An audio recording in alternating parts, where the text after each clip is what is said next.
Welcome to the Point. This week, Michigan Attorney General Dana Nessel filed charges against 16 Republicans who she says declared themselves electors after the 2020 election, when in fact the Democratic electors were certified to cast their votes for Joe Biden rather than Republicans for Donald Trump. Included in those charges, the mayor of Wyoming, Kim Vanderwood. His first day in court will be August 10th for arraignment. We'll continue to follow this story. Recently, we sat down with the director of the Michigan Department of Corrections and talked about the new budget and some of the education programs the department is using and why that helps both inmates and serves public safety. You know, I talk about public safety, the department's role in public safety, and our role is not to just lock people up and keep them away from society. That's short-term public safety. We do that and we do it well. But if we want to create long-term public safety for the people of Michigan, we have to make sure that we are using time in prison to make them better, to give them skills and tools that they need. And that's why I have been laser focused on providing opportunities, various opportunities through the skilled trades, through the creation and in fact expansion of vocational villages. We now have 3. Back in 2015 we had 0. We have 3 vocational villages which teach in-demand trades and give people a state or national licensure or certification in jobs that they can go out into the community that are in demand, where they can make a good wage, support their families, and hopefully, not only be a success in their own right, but change the trajectory of life for people coming after them, right? So we want to stop the next generation from coming in the prison gates, and the investment in those types of things is critically important. Research shows that, data shows that, and the time has been it's been a great time to be involved in this because there's a huge need in the community. That's evidenced by the number of employers here today seeking workers. And so the employer partnerships we've had and continue to have been wonderful. And the goal is, just like I say, today, the goal is everybody leaves here with a job. Our goal in the vocational village is everybody leaves with a job. And it's changing lives. It is making a difference. We've had many states, multiple, too numerous to mention, from around the country that are coming to Michigan to try to see what we're doing so they can replicate it back in their home state. So we're very proud of the vocational village. We have an expansion going on right now. We're adding a diesel mechanics program. And that is really because employers were coming to us saying, we have a desperate need for diesel mechanics. It's a good paying job. And so we're creating that program. So I'm very excited about that. The second arm of that is the investment in higher education, post-secondary programs. Michigan has been a leader in this area for years, even when there was no authorization, right? I mean, we were part of the experimental Pell, and we helped to forge the road, to pave the way forward for the reauthorization of Pell. Now that that's here, that's going to allow us to expand our college offerings. We have 7 college partners we're working with now. We hope to have 10 next year. We're in 10 correctional facilities, and we are delivering bachelor's degree programs, associate's degree programs. And to your point, why is that important? Well, it's important obviously because we know that education changes lives. We know that education has the ability to make sure that people aren't going to come back to prison. That old RAND study that's still out there shows that when you get an education, it equates to success. But as you mentioned, through the Calvin program, which you had the opportunity to come to that graduation, it was an awesome day. You may now move your tassel to the left. The vision of that program is that not everybody in that program is going to be coming home. That program is available to people with long sentences and lifers. And the idea there is that the value of that education is in the ability for those men to go back out into the greater prison community. We all have a community, whether we're going to take our education and go into the community at large and use it, or we're going to take our education and go into the prison community and use it. It is still a value, and using it in the prison community is about helping to change the prison culture, helping to take what you've learned and share it with others and make the prison a safer, better place for those who have to live and work there. And that's sort of the mission of the Calvin program, is about being change agents. So I'm very excited about that opportunity. And we've already, since you were at that graduation, deployed some of those first graduates and sent them out in teams to other facilities to begin using their education and the skills that they've learned to help have a positive impact out there.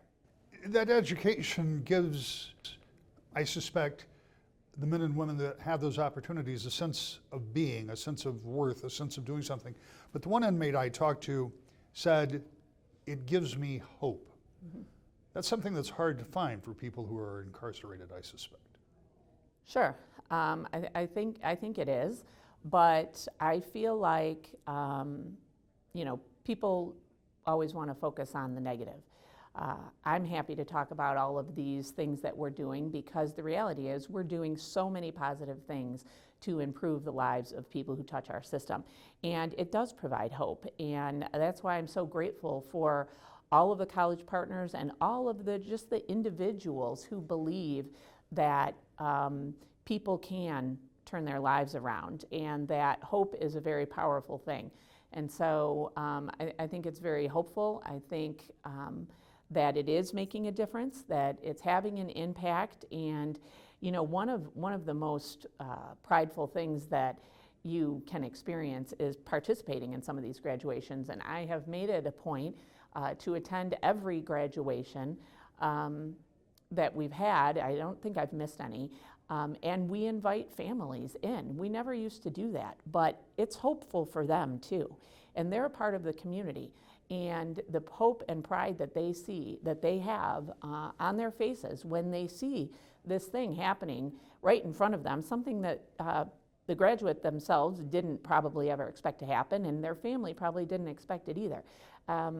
You can almost see the change happening right in front of your face, and that's inspirational, and that in and of itself is hopeful. When we come back, how talk of a third-party candidate for president could become reality. Next, To the Point. Welcome back to The Point. A group of moderate Democrats and Republicans calling themselves No Labels met in New Hampshire this week to talk about their priorities and to entertain the idea of supporting a third-party presidential candidate. One of the members of that group is former Southwest Michigan Republican Congressman Fred Upton. He talked about the group's values and purpose. 30 different issues that we think most Americans agree with, whether it be immigration and energy policy, gun safety, a whole number of different things that's been carefully thought out, bounced with a lot of folks on the ground level. And we intend that if it's Biden and Trump, to have a national ticket, a Republican, in all likelihood, a Republican presidential candidate with a Democrat vice president. We're working to get on all 50 states' ballots. We're on a handful already. We're in play in about 24, in fact, across the country. Michigan's going to be a little bit further behind because we want to make sure all the I's are dotted and the T's are crossed. A national convention in April and come in Dallas next year. So we're off and running, and it's been a really good start. Every media group is here today, from CNN to the networks to the print and radio media. It's been a hopping day as we get ready for this thing tonight. Well, you're creating a lot of buzz in the media. There's no question about that. But let's talk about the hard reality of a third-party candidate. In the history that you and I have watched, third-party candidates have gotten little or no traction, and those who have often been thought of as spoilers. I know Senator Lieberman said that that's not what you guys want. You don't want to be a spoiler. But how do you do that? How do you effectively manage a third-party campaign, despite the fact, as you point out, both Biden and Trump suffer from some high negatives? In a poll that we did last year, nearly 70% of the people wanted somebody different to run as a Republican and as a Democrat. They've got 50% upside down in their approval ratings, with more than 50% of the people disapproving of them. Even in that atmosphere, how do you make a third party work? Well, a couple things. First of all, your numbers are right on. So a year later, they're still the same. And so we have said we're not going to be spoilers. Now, we have until August of 24 to actually pull back. But it looks to me like the cake is baked. It's going to be Biden and it's going to be Trump. I mean, here in Michigan, they changed the rules so it's winner take all. You've got every member of our congressional delegation on the Republican side has already endorsed Donald Trump in the primary. So it's pretty much done, I think, from that vantage point. Now, Ross Perot got on all 50 states' ballots. This is 30 years ago. He got 20% of the vote. But I think, as we talk to folks all across the country, they're saying enough is enough. We can do better if these presidential campaigns, the RNC and the DNC, if they can't, move from where they are, we're willing to consider a third party, especially if it's bipartisan. Don't ask me who it's going to be yet. We don't know. We're going to have a very transparent process. But the first step is to get on all 50 states ballots, and that's in the works. And then obviously the unveiling today of our 30, what we call common sense principles in terms of where we think most of America is in terms of the issue. But there is a pathway to get to 270 votes. And again, it's a little bit like euchre. You and I play that. If you get 4 or 5 9s and 10s, you throw in the cards, right? And you go to the next dealer. If it's not Biden and Trump, we throw in the cards. But we're going to be prepared just in case it is. Well, I won't ask you who your candidates will be, but I will ask you one final question with 2 parts. One, how do you raise enough money? And it's going to take money to get ballot access. So those are going to go hand in hand. Well, we are raising the money for ballot access. So we realize we have to raise a little bit more because we got a few lawsuits trying to deny us the same rules that other third parties have made. And so there's a number of court challenges that we have to be prepared for. But the money's coming in. We're a C4. We're not a presidential campaign at this point. We don't have to file with the FEC. But at some point, if we go forward and with a presidential and vice presidential ticket, those individuals will take over. It'll be their campaign. We'll help them get there by getting ballot access, but they'll actually do the TV appearances, do all the things you have to do, and raise the money as presidential candidates, and obviously file then with the FEC to make sure that everything is kosher. We're back with more in a moment. To the point. This week, Congressman Bill Huizenga welcomed nearly 300 new citizens to the United States at a naturalization ceremony in Kalamazoo. We were there to talk to him about the importance of the event and how immigration policy in the U.S. is still a work in progress. This is a special moment for you. Yeah.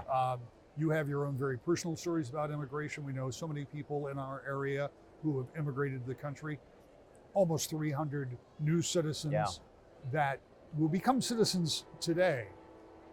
How important is that for you, not just as a member of Congress, but as a citizen yourself? Yeah, this is the dynamism of the United States. We are a nation of immigrants who are doing it properly, obviously. You've got 300 people here from 68 different countries. This is personal for me. My wife is an immigrant from Canada. Her parents immigrated from the Netherlands after World War II. And that is what makes us so unique, I think, as a country, because these folks will come in and become American. And it may take a couple of generations, but they have this ability to hold on to their own cultures, but also assimilate in a way that is so unique, I think, around the world. And there's one thing that I know that will unify them is their pride in the flag, their pride in the oath that they're taking, and this new country that they're adopting. There is a great chasm between what we see happening here today and what you've seen firsthand on the southern border. Yeah. How do we get to a more unified system of immigration so more people can enjoy the ability to stand up and take the oath like this versus risking their lives on the southern border? Yeah. Well, I always say, whether it's Canada, Cameroon, or Cambodia, it's difficult and challenging and expensive, but it kind of should be. I mean, this shouldn't be just a wide open border you can walk across. And sadly, I think that is a lot of the situation that we see today, but only for a select few people that are getting onto that southern border. So we need to simplify our entire immigration system, but we also need to enforce it. And that's what we're really not seeing down on the southern border. And that I think, frankly, diminishes what these folks are going to be going through today. And all of the resources that are being focused and concentrated on these millions of people that are coming across the southern border cause these folks to have delays, and those that are going to be following them to have delays. And that's really sort of the injustice in this whole thing. Those that are doing it right are having to wait longer, and then those who are not doing it the way that they're supposed to, and they're coming across and getting some preferential treatment in some ways. All right, I want to shift gears completely with one Yeah. final question. Last week you announced something called the BFF. The Yeah. idea is that you want to start taking a look at spending. So here's my question to you. You can explain what it is, but Yeah. explain why it's going to succeed where Gramm-Rudman failed, where dozens of efforts to control spending at the federal level have failed for such a long time, because there are two kinds of politicians. There are tax and spend politicians and lower tax and spend politicians. I mean, essentially, spending is the problem, right? Some of us don't want to spend as much. Right. And you know, I was one of the founding members of something called the Balanced Budget Amendment Caucus. It was something I had to live under when I was a state legislator here in Michigan. Most other states, with some exceptions like California, Illinois, and New York, that don't have a balanced budget requirement for their own state legislatures, I think we ought to have that at the federal level. That is a bridge too far right now, certainly with this administration, but even within the folks that we are dealing with on the other side of the aisle in Congress. But that's aspirational for me. We had a group that we called ourselves the 30 by 30 group. It was 30 Democrats and 30 Republicans. We very intentionally did that, sort of a 2 by 2. We didn't want it to be lopsided one party or the other. And at the very beginning of COVID, that first COVID relief bill and the Paycheck Protection Act, we were getting together on a regular basis going, okay, folks, you know, this is going to try us. You know, what is going to be happening? And we had made some small steps leading into that. And then, frankly, I think just the politics of it just overcame everybody. And obviously, the spending just blew the doors off of anything that we had done previously. We racked up trillions upon trillions in additional debt. And here's something that's maybe different now, Rick. One is over $32 trillion in debt, which is bringing us to a situation now where interest on that debt is rivaling the entire tab to fund the Department of Defense, for example, or all of our domestic programs. So it doesn't take a genius to figure out that all of this interest is taking money away from the opportunities that our men and women in uniform, what they need, equipment, training, the ability to defend our nation, or on some of those social sides, everything from NASA, the Department of Energy, to the Department of Transportation, to healthcare. All of those things are getting robbed by this interest, this massive bite that comes out of every single dollar that people send in. And what we're doing to keep up with that is borrow even more. And erroneously, I believe some of my colleagues believe we don't have a debt problem.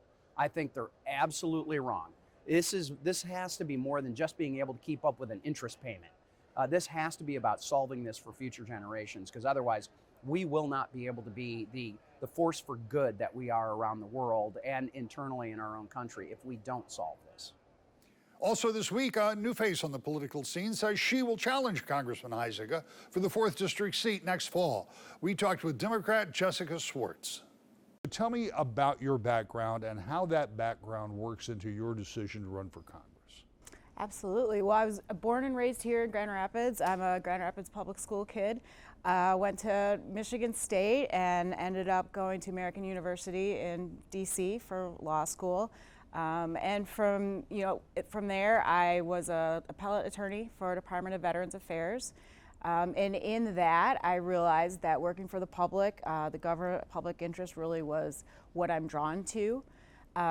We were out there, and I had a beautiful little girl, and my husband and I decided we want to bring her back here, raise her in the Midwest with the Midwestern values like both of us were raised with.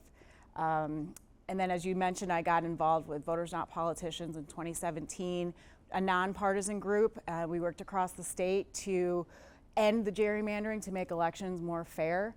And again, through that, I realized that I just enjoy talking to people, listening to their stories, and everyday people, hardworking everyday people, have great ideas on things that the government can do better. And I look forward to listening to them and taking those ideas back to Washington. So why run for Congress and why run now? It's ready. This district is ready for a Democrat to come in there. The the extremist bickering has just gotten worse and worse. And then in this district, it's a relatively new district. Governor Whitmer won here, Prop 3 won here, and people are just ready to flip this district. And so I feel like I've got the tools to be able to have those difficult conversations up there. And now seems like the great time to fight that extremism. How do you do that? Because the divisions are greater than in the time that I've been following this than they have ever been. So what do you do to fight the extremism, as you call it, that exists within the parties and between the parties? You're right, it's going to be difficult, but I'm ready for that challenge.